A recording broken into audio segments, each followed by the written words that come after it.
Good morning to everyone. I'm back on Wednesday, which is awesome. I'm getting back to my normal schedule. And the last couple of days have been quite busy, so that's why I'm stating that I'm getting back to my normal right now. But we're back again for the conversation about mastery of the middle. My conversation today is going to be a little bit different. It's still in line with mastery of the middle because, again, that's mindset is everything when it comes to entrepreneurialism. But we're going to talk about industry disruption. And this is something that was very important. It was kind of bouncing around in my brain for the past couple of days for the fact that anytime we want to start a business, I feel in this modern time, we must discuss industry disruption. Okay. So, again, as I stated, this is a conversation about position of your company versus mindset. However, it definitely bleeds over to the conversation of mindset because, again, we're trying to forge a new path in an industry that we might have experience in, expertise in, passion about, whatever it may be. The term disrupt an industry, I wrote this down. Believe it or not, I went back and looked it up because I had a theory in my head and I proved myself right. And I'm very proud of that. That the term disruption of industry or disrupt an industry or go into an industry to disrupt it, whatever way you want to look it up. I remember seeing an article many years ago and I actually was able to find it. It was from 2014. And at that point, when this article was out, the example they used was Uber, and we'll talk about that in one moment. But it was a 5-year-old company. So I thought it was really interesting going back 10 years in an article discussing something that's incredibly relevant nowadays, more than even 10 years ago. And the example was right in front of me that it's a company that's thriving because they became their own industry. So I'm very glad that I was able to go back and find it again. But the idea or the true term that I've found consistently about disruption of an industry is a company that comes along out of the blue and captures a major market share by shattering the industry norms. That was in my notes. And again, the article itself talks about Uber at that point being 5 years old, now being about 15-ish years old. I didn't look it up, I apologize. But it was interesting again that they still use that concept because at that time it was still like at the mark of where business strategists would say they're out of the, I don't want to say 100% danger zone, but most of the danger zone. When a company hits 5 years old, we know that they have legs. They know that they have some success under their belt and they are a good, viable company. Anywhere between the 1 to 2 year, 3 year even mark, it's still considered startup, correct? So we're talking about a 5-year-old company called Uber at that point, 10 years ago. And again, if we think back, because I don't know about you, but I don't even barely remember a world without Uber, except for the fact that I used to work downtown Chicago. And I flashed back to the image of a ton of yellow cabs on the street. And that was the only choice. It was that or rent a car. And that was exactly what this article talked about. That you start with a problem, you find a creative solution, and then you put together the plan for your solution to disrupt. And I know that sounded incredibly simplistic versus the real the real version of actually doing it. But that is what it breaks down to, as simple as you see the problem. And again, a lot of times it's because we have an industry expertise in that industry that we see a better way. And we've all had those conversations. Why don't they do this? Why don't they do that? Why don't they try this in our industry? That's a great place to start. And then you create the solution as a business plan. The other example I'd looked up, and again, this was a little bit more of a recent article, but it talked about Tara Hadid. And I would encourage any entrepreneur to look her up for the fact that it was very interesting. They used her as an example. However, she took on an industry, in my opinion, that is more modern than traditional. The industry she took on was vegetarian meat. And it used the example of the two bigger ones were Impossible Foods and Beyond Meats. but it made the point that both of these were silicone filled meat substitutes. And I didn't even know that because I don't use those products. So she wanted to produce a healthier, more natural version, and she started a company called Modern Meats. So this is another great example to what we're talking about, that it doesn't necessarily have to be an industry that's been around 100 or 200 years. She saw a way to make vegan foods even healthier, and give another alternative. So I thought that was a great example as well. So I think this kind of gives us the baseline to continue this conversation, that you can be in an established industry, something like car rentals, or how do you create public transportation in a new way with Uber, or vegan meat with Modern Meats. So that's two different examples to prove our point.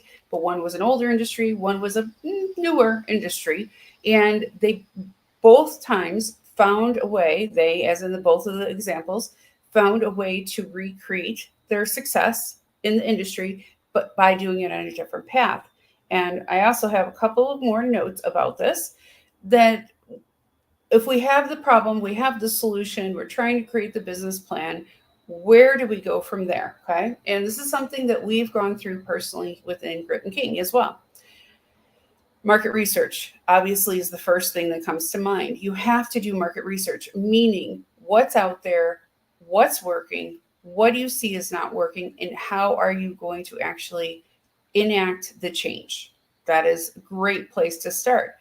The other thing that I also found in my notes was to be mentored, not to mentor, to be mentored, meaning networking, mentoring, both with people that are already in the industry. Some of them may be trying to change things, others are just examples of established companies. See if you can talk to them, see if you can meet with them, especially disruptors that are also have maybe similar viewpoints. For example, Great and King's company, my company, has our platform called Mentorship to Partnership, that we are taking on the traditional education system with our company. And we're very clear about this, that we want to provide an alternative to college to children, to adults, or even people that have been locked into their careers for years and they're just not happy. They haven't reached that point of fulfillment. The idea of giving up 2 hours a day to commuting and sitting at a desk has not reached their level of happiness that they thought they would have at this point in their lives. We want to provide a way for them to quickly become entrepreneurs through a proven system that becomes an became an education platform. Because of this, I have sat with a lot of people within the education industry that are also disruptors lately. And I'm so grateful for this because it's not only given me their perspective, and again, I don't need their approval to do what I'm doing, but it's their perspective, but it also gives me an opportunity to kind of test out our theories of where we are going in the future, and getting that feedback of, hey, that's an amazing idea. How can we help? How can we collaborate? Where are you going next with this? What's going to be your next project? These are the kind of questions that I get in return. So I'm very proud to say that our company, Grit and King, is one of those disruptors. And I believe that all companies should be a disruptor. I apologize. I'm very, very dehydrated this morning. But I feel like I'm at that point with healthy lifestyle that no matter how much water I drink, I need more of it. So I apologize. So I'm going to be drinking a lot of water on camera today. So like I said, mentorship, meaning receiving, and also networking to receive industry acknowledgement, to open doors, to find collaborations, to be included in events, all of the above. Those are the things that we can do. The other thing that it talked about was keep the mindset of being an innovation for tomorrow. This was, I mean, obviously everything we were just talking about, but it said from the way that we work, the way we communicate, the way we entertain ourselves, to everything in our lives must be in the mindset of being the new idea of your industry. So again, I thought about this. Another example that I had thought of while I was doing my research for this was, silly enough, Oprah. She came along and she really redefined the news industry in a lot of ways, set the standard for other females in the space, and did something that others did not do. So her entire life and her entire lifestyle was devoted to that. That is who she is. Anybody can argue with that or give me a different viewpoint, but that's the way I look at her. So that's kind of it too. The other thing is, I love this, love this, love this, love this, is, for example, Hadid, who we talked about earlier, she was intent on filling her executive team with female only leadership. That's a great initiative for a company. She said she has a full female C-suite team and also sales team. And this was a part of her way of getting modern meats into bigger companies and bigger grocery stores. So that was something that she put in there as a part of her initiative, that she wanted to help pave the way by only hiring female C-suite executive team, like I said, and also a sales team. Awesome. That was another thing. So how can we expand the idea of supporting our community along the way? Or how can we use things to push the company forward? For example, I've thought about this often. There's not enough successful salespeople out there in the world that are female.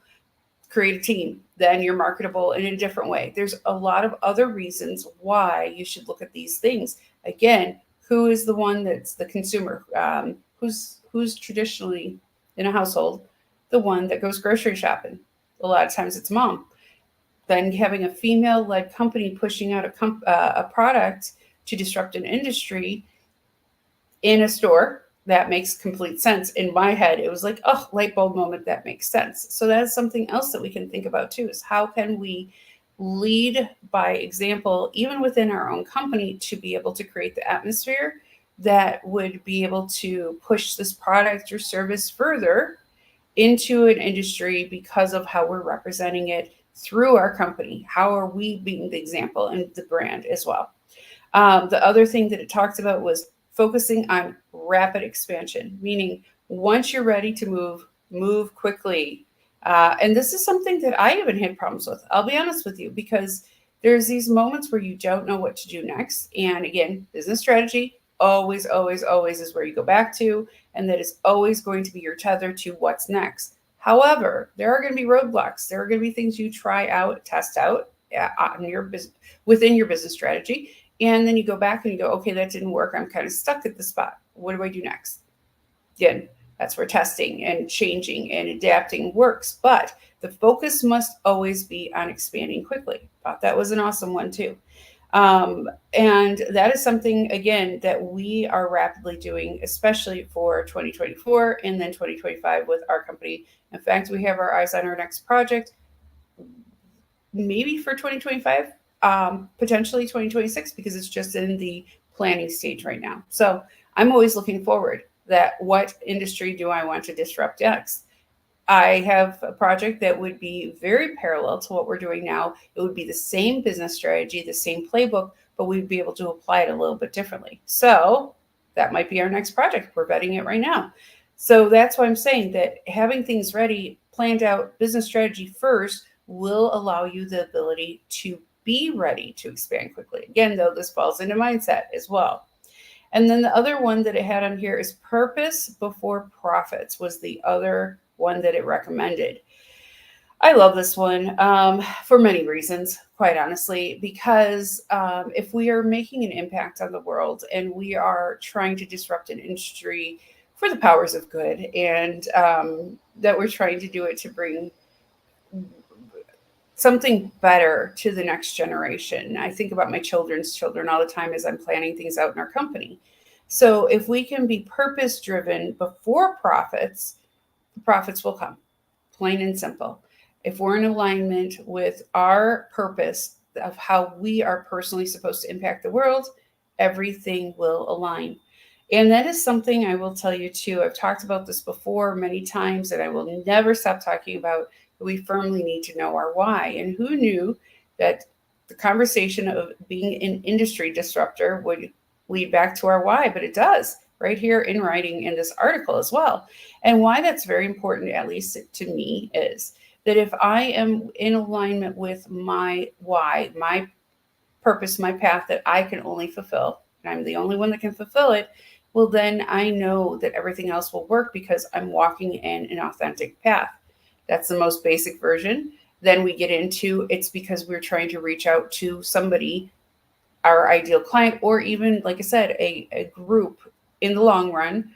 For me, single moms, to help other single moms become entrepreneurs. Again, I'm in education. I'm in the education field. I want to help single moms become entrepreneurs. There's that direct tie in. I am very proud of that. And then I also don't have any problem talking about it. So that is in itself its own platform, own initiative to be able to help solidify your business plan and your reach in your industry. The other reason why I feel it's very important, and I have found it to be successful many, many times in the last couple of years, is knowing your why and being so firmly planted in your why gives you the ability to have commonality in conversations. I love the fact that I can sit there and I can discuss with other industry leaders their why. What's their purpose? What are they trying to accomplish with their disruption of their industry or in the same industry? And I've also found that it actually is a wonderful way to, mm, what's the best way for me to put this? Make sure that the client, who I feel is an ideal client that's sitting in front of me, is actually the ideal client. Because if they are heart centric, if they are ethical entrepreneurs, I know then we have a common ground to work from. That is everything to me. And so that's a great way as well to be able to see if there's a common ground and also to be able to share your vision with that person, their vision with you. It just is, it becomes a beautiful conversation. And to me, it's the baseline of future endeavors as well. So all of these things are very important. Now, one last thing before we go, because wow, been talking for 18 minutes already. So I'll wrap it up really quickly. Like I said, this falls into mindset. My question to everyone is, through this conversation in talking about these different bullet points and ideas, can you feel how it aligns to how you present yourself, how you project yourself into this world, this industry that you want to help disrupt? As I said, Oprah is an entire lifestyle. That's the only way I can describe her. She isn't just a person, she is Oprah. She's known by one name. She is known for so many things, and none of them conflict. It all has a purpose, a direction. So now, I'm not saying everybody has to become the next Oprah, don't worry. But there's somebody out there that wants to be, and there's somebody that will do it. So that's an industry disruptor I'm waiting to see. My point is, how can we all stand in our truth, be authentic, and disrupt an industry through our mindset, through a business plan, and be able to be the next Uber or the next Oprah, whatever way you might want to look at it. So it definitely, to me, is a conversation about mindset and also business strategy, and also the thought process of where we are going in our companies and where we want to go. So that was what I wanted to talk about today. Really hope that this was helpful. It was a little bit different, like I said, than a traditional mindset conversation, but I feel like it straddled both areas enough that it was warranted for this conversation. I hope hope it was helpful. Apologize, having trouble getting that one out. And I want to tell everybody, have a wonderful day. More than anything, it's a beautiful day down here. It's supposed to be very, very, I think 70s ish down here today. We have baseball practice tonight. So I'm always looking ahead to Wednesday nights because it's after dark to see that it's going to be a little bit warmer. So I'm very grateful for that. But I hope everybody has an absolutely amazing day. Please, if there's ever any questions in regards to things like how do I start a strategy, I'm a great resource for that. I'm also a connector. So reach out, DM me, get into my calendar to network. Alethea as well. She's a great one. She's a great resource to be able to network with. And then also we're going to be back Friday for a live roundtable discussion. And then I get to head out of town this weekend and go to San Diego and visit family and be able to take a little bit of a break with family. So I'm very much looking forward to that as well. So I hope everybody has a beautiful, beautiful day, and I will see you back on Friday.